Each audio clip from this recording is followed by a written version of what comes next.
Madre, Hero X-Pulse tayo, 200, 4 valves. Bago natin umpisaan ikutin tong motor na to, syempre, intro muna tayo.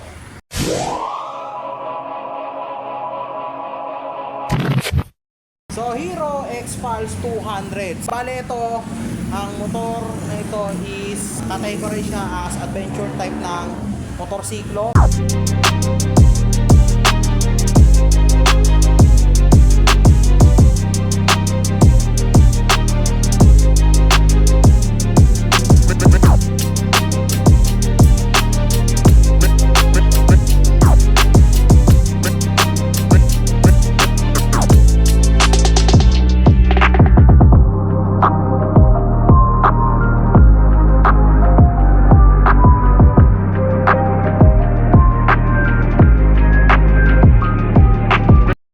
Madre, alam ko medyo nahuli na tong video na to sa pagre-review ko mismo ng gantong klase ng unit, especially galing pa mismo sa Hero tong mga gantong klase ng motor. Pero sa katunayan lang, sa totoo lang, ang tagal kong hinahanap ng unit na to, especially tong X-Pulse tsaka yung Hang. Kasi bakit?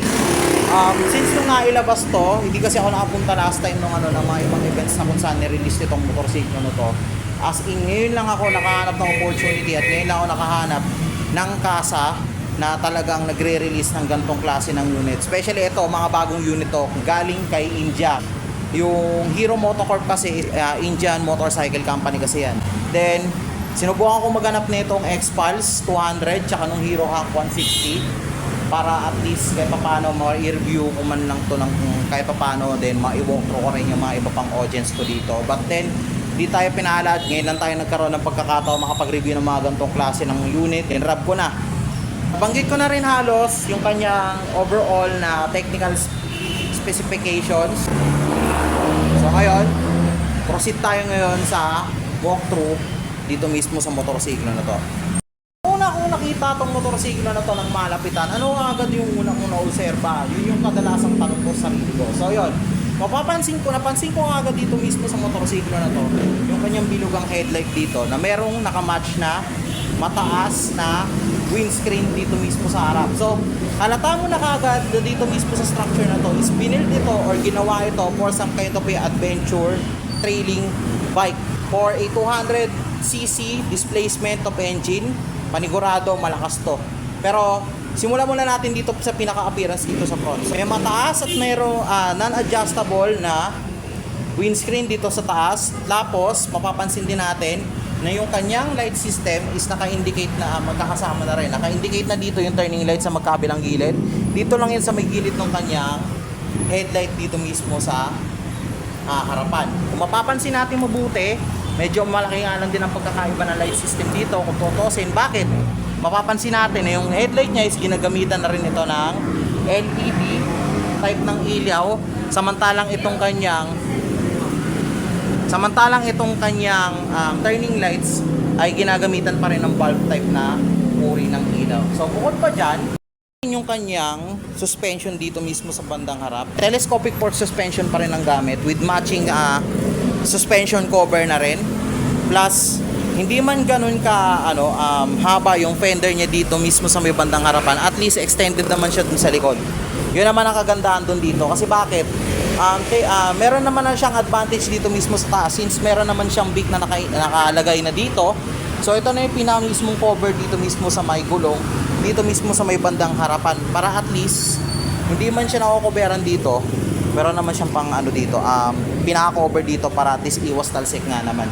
Ngayon, ang purpose kasi nitong pinaka extended fender na to dito mismo sa may bandang baba, ginagamit kasi ito para ma-minimize yung dirt intake papunta doon mismo sa pinaka-engine room. Ang ganda pa nga nung pagkakaano ng pipe nito Ayan o. Bali yun. So, yun lang yung halos na obserbahan ko sa kanya. Then, pagdating dito sa may bandang gulong, ito yung pinakamalaking gulong na nakita ko ngayon Kasi bakit? Ang sukat ng kanyang gulong is, hindi ako nagkakamali, na sa 90 by 90 by 21. Tapos, spoke wheels pa rin ang gamit nito dito mismo sa harap at likod ng motorsiklo na to. Naka-disc brake na rin siya. Tapos, ginagamitan na rin ito ng dual piston calipers dito mismo sa may bandang harapan. At kung hindi ako nagkakamali, meron na rin ito anti-lock braking system na dito mismo sa kanyang preno. So hindi ko lang alam kung pati sa likod meron din, pero ang alam ko harap meron eh. May tagging na. So ayun. So yun yung mga isa pa sa mga naobserbahan ko dito mismo sa pinaka motorsiklo nito. Ngayon, punta tayo dito mismo sa pinaka rider section ng motor.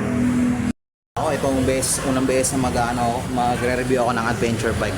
Kung mapapansin natin dito mismo sa may bandang gitna, ayan. Ito yung kanyang windscreen Tapos ito yung kanyang digital instrument panel. So digital yan, andito na rin halos lahat ng indicators, nakalagay na rin dyan. Tapos, mapapansin natin, yung susian nandito, then, ayan, naka-naked handlebar na rin siya. Ito ang tanong, ano nga ba yung merong controls, ano nga ba meron na controls dito mismo sa kanyang motorsiklo? Ngayon, isa natin sa kanan.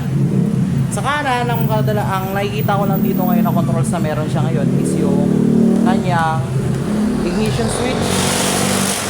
Then naka-include na rin ata dito yung kill switch. Ayan. So nasa isang na siya, boto na siya. Which is maganda naman talaga ako kung tutuusin, kung titingnan natin mabuti. Ayan. Tapos dito naman sa left side, nalapit na lang natin ang konti. Ayan. Left side, kung mapapansin natin mabuti, ayan.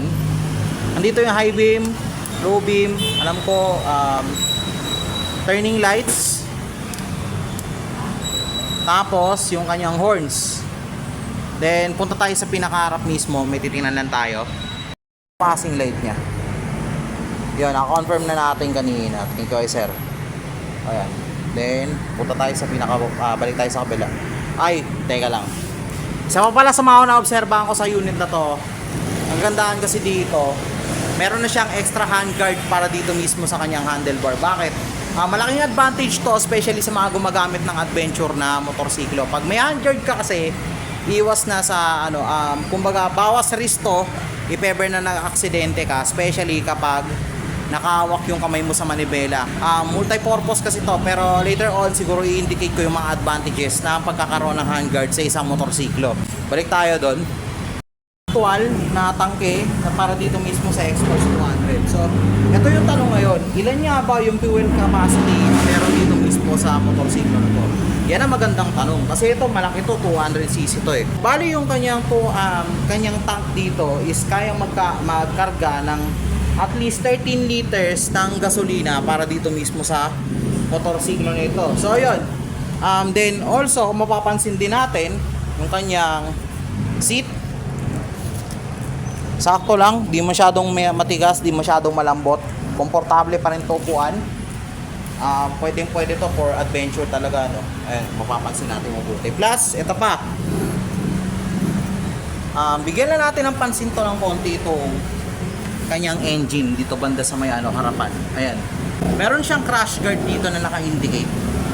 Dito mismo, alam ko kabilaan yan. Malapit dito sa kanyang busina.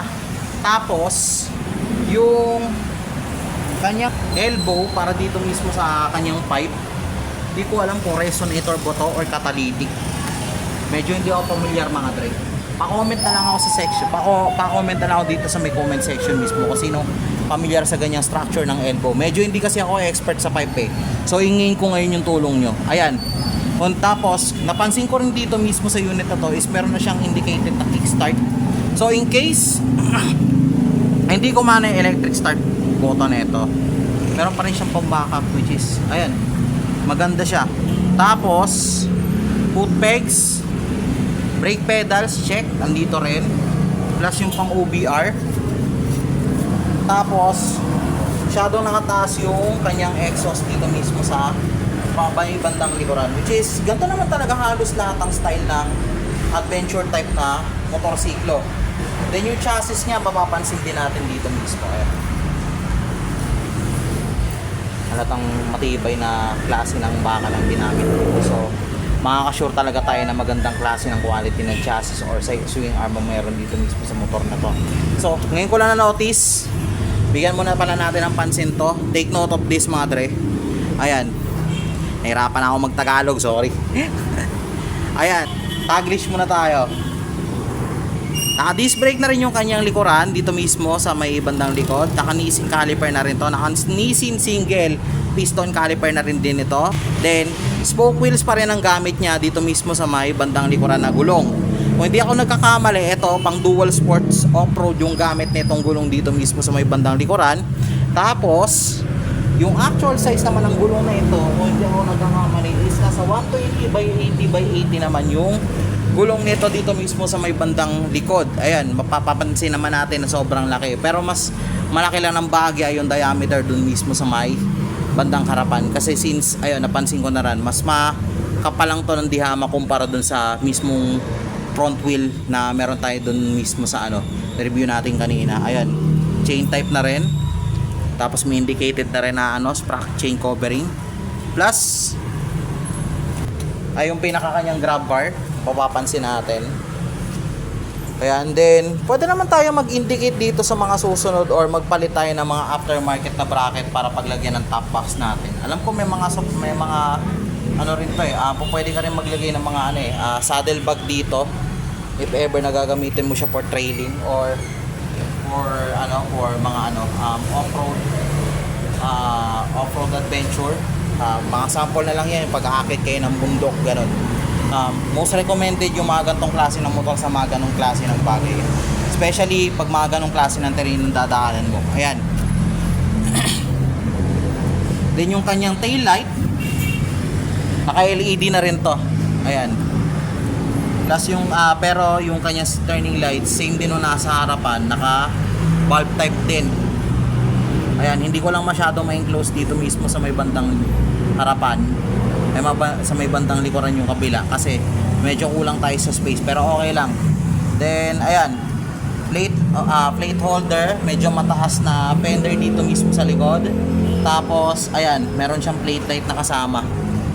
Kasi hindi nga naman tatama yung tail light niya rito Ayan.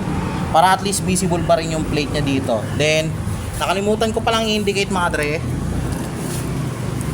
Naka single shock suspension na rin po pala ito. Sorry. Mono shock suspension na rin pala ang gamit niya rito mismo sa likuran. So, yan yung actual na suspension na gamit niya dito mismo sa Hero X Pulse 200. So, yun. Tapos natin walkthrough, tapos ibigay yung technical specs para dito mismo sa Signo na to. Ngayon, alamin naman natin kung magkano yung price ng actual na unit na to. So,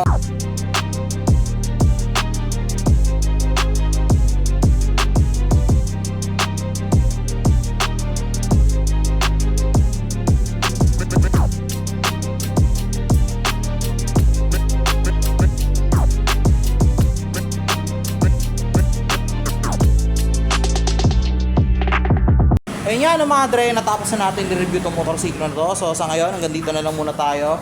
Stay safe and ride safe always. So kung trip nyo itong motor na to, punta lang kayo dito mismo sa Suerte Moto Plaza, dito lang sa may Barangay 175 Camarin, Caloocan. Malapit lang to sa may Flying B na gasolinahan, dito sa may intersection. Paglabas nyo lang mismo ng Flying B, makikita nyo na to So yun nga mga dre, Jobs out.